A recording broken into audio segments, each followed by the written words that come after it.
All right, so we're going to go through quadcity, the very end, so like 99 to the end. But there's a little history that you should probably know about this part.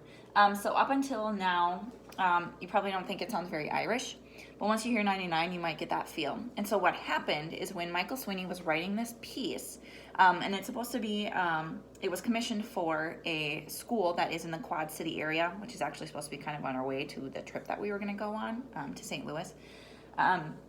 He was writing this piece for this high school for one of those towns, and his mom passed away.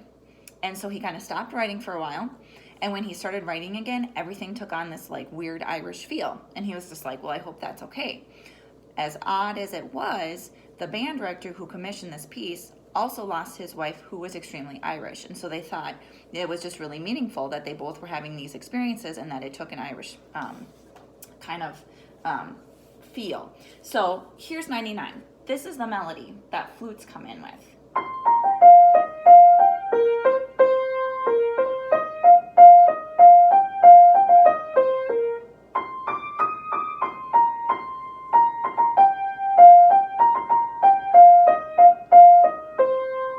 Now, flutes have that first. Flutes and clarinets do that again at 109. We take a little bit break, and then if you look, saxes and trumpets, that's your part at 135.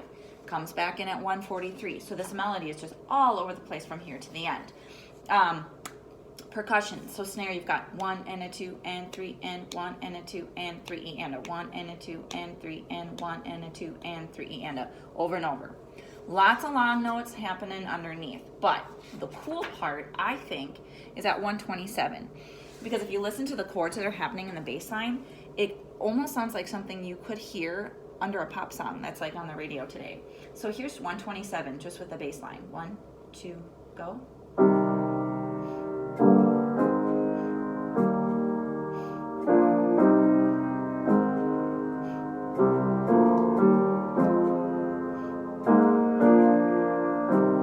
Sound like something that you would hear like maybe a female singer or like a high voice of a guy.